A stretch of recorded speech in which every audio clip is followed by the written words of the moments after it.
There was an article this week in The Economist which says that the one who is winning this war on tariffs is actually China, not the United States. So that China is taking more advantage of the war on tariffs that is happening now in the world. I mean, I wouldn't classify it as a war. I'd classify it more as a competition. But look, if you are the globe's biggest producer, right? If you are sending products to the rest of the world, you will be in a very strong position by default. I mean, when the United States was the biggest producer in the world, they had a very strong position, right? So having this network of production, because in the 21st century, it's not just factories, right? Factories were silos, concrete silos. This is a completely different concept. This is a connected production network. And it's not just in China. It extends out of China. The core is in China, but it's in Vietnam, it's in Malaysia, it's in Thailand, it's in Bangladesh. So it's a completely different production system than anything that has been seen before. And it's very powerful. I was looking at some of your remarks. This one was on Telegraph India, talking about health.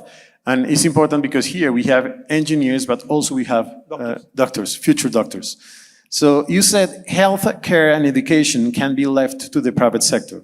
The government will have to spend money on this to provide access to low-cost health care and education. So what's your view about health, especially in a country like India, which is quite a big country, which has to do a lot of things in terms of health? I think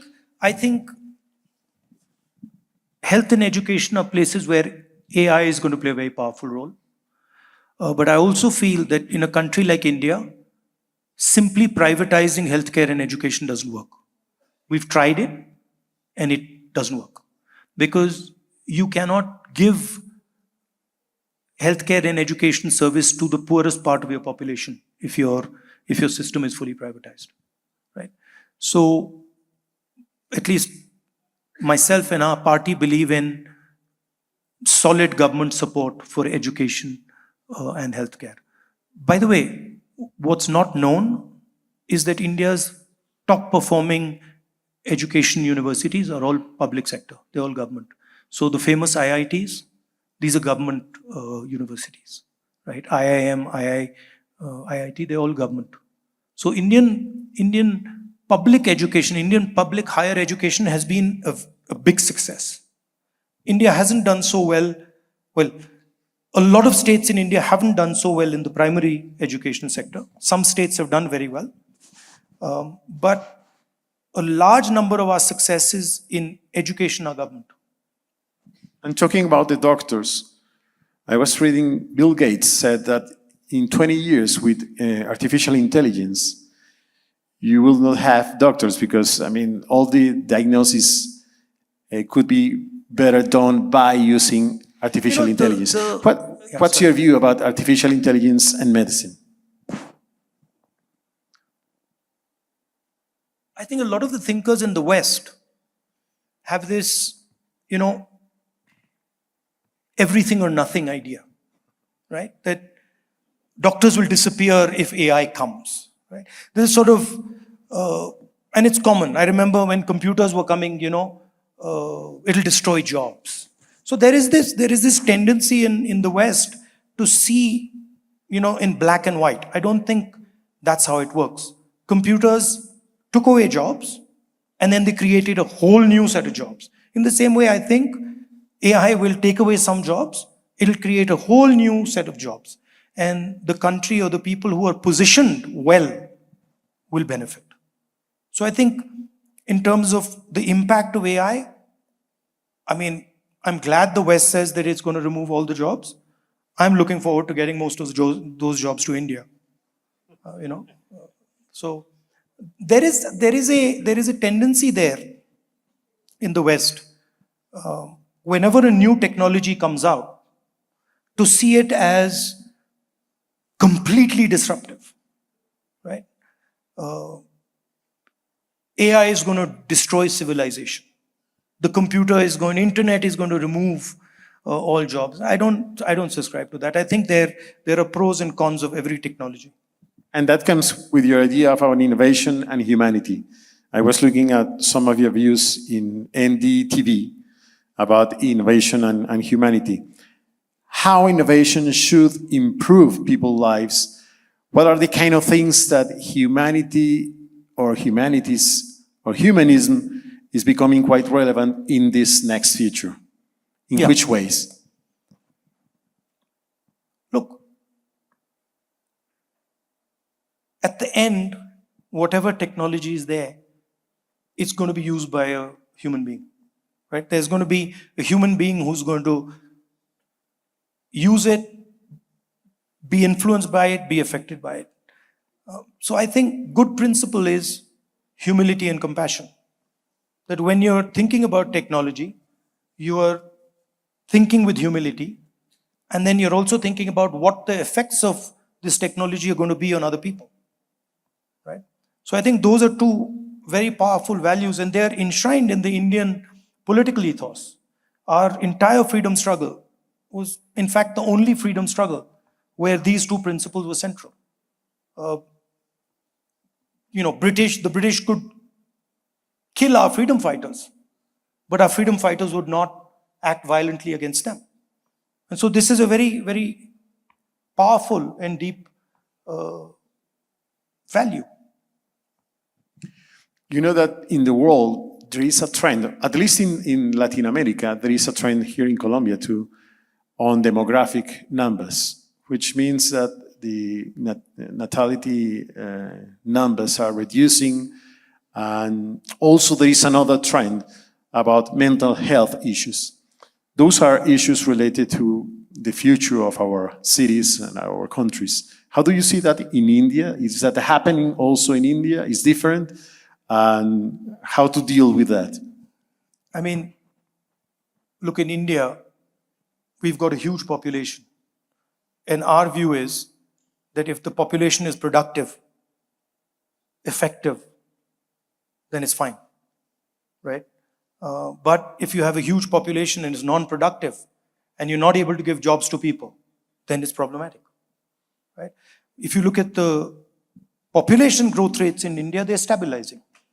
So the parts of India that are doing well, progressing, the population there is slowly stabilizing. I mean, we don't subscribe to sort of radical measures like the Chinese do on population at all. One-child family and stuff like that. So we feel that big population can be an advantage as long as you're doing enough to make it so. What was your second question? You asked something. Oh, mental health. Yeah, mental health, yes. There is an issue because the competitive pressures are very, very high in India, especially among the younger generation.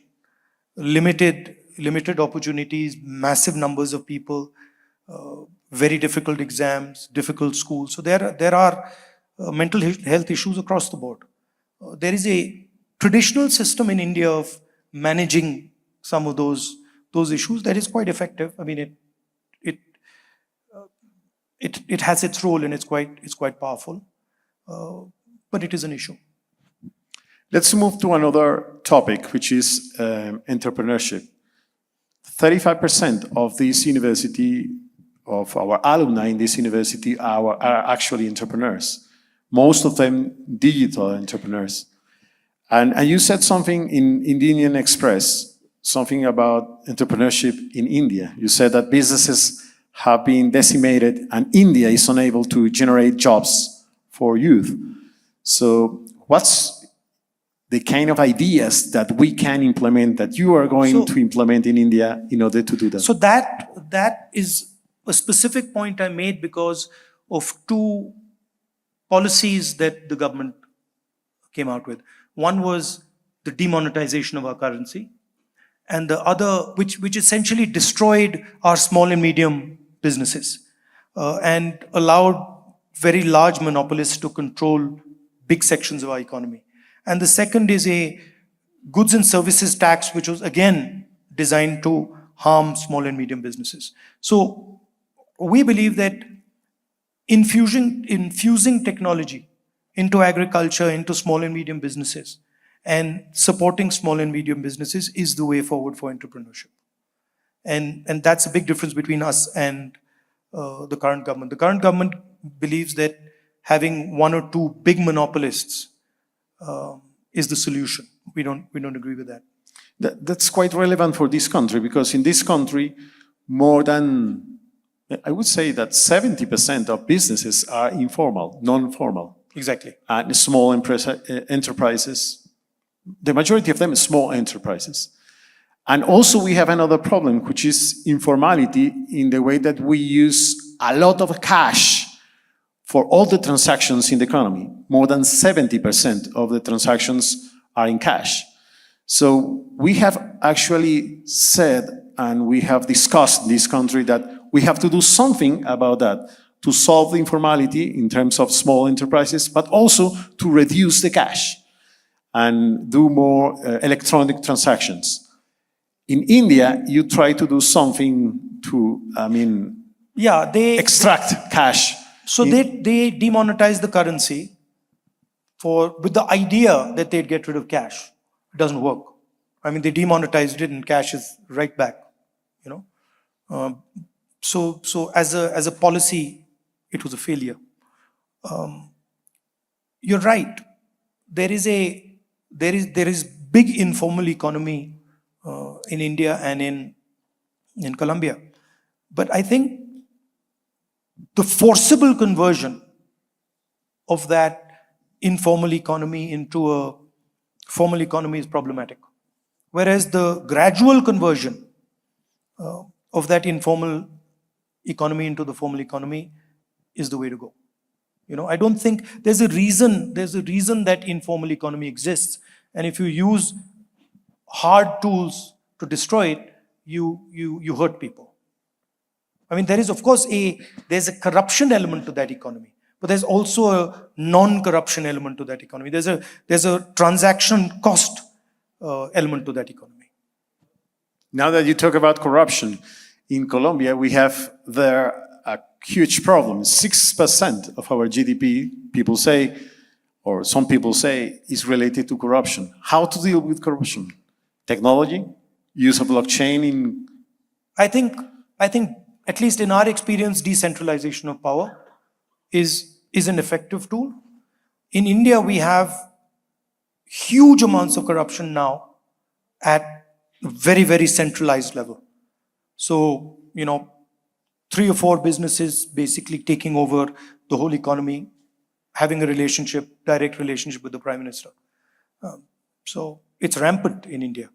But I feel that decentralizing power, making things more transparent, bringing people into conversations, bringing people into processes is the best way forward. But corruption does exist, and it's a difficult thing to get rid of. Would you recommend a decentralized model for a country like Colombia? You said in India it's decentralized. I'm nobody to recommend anything to Colombia. I don't know Colombia. I don't understand it very well. But I can tell you what works for us. It's for you to decide what works for you. But would you say that decentralization has been good for India? In certain spaces, yes. I mean, it's again not a magic wand. There are certain spaces where decentralization has worked very effectively. So for example, one of our most productive, effective states politically is Kerala, where we have an extremely decentralized political system. And they have very good healthcare, they have a very good education system that has been built over the last 40, 50 years. Before taking questions from the audience, I was saying that you are a member of currently you are a member of the Parliamentary Standing Committee on Defense, which means that you're working on security. Now we're dealing with some issues on security in Colombia, especially security related to drug dealing, drug trafficking, and the whole business on drugs. Which are the main concerns in the world nowadays about security and how to deal with them?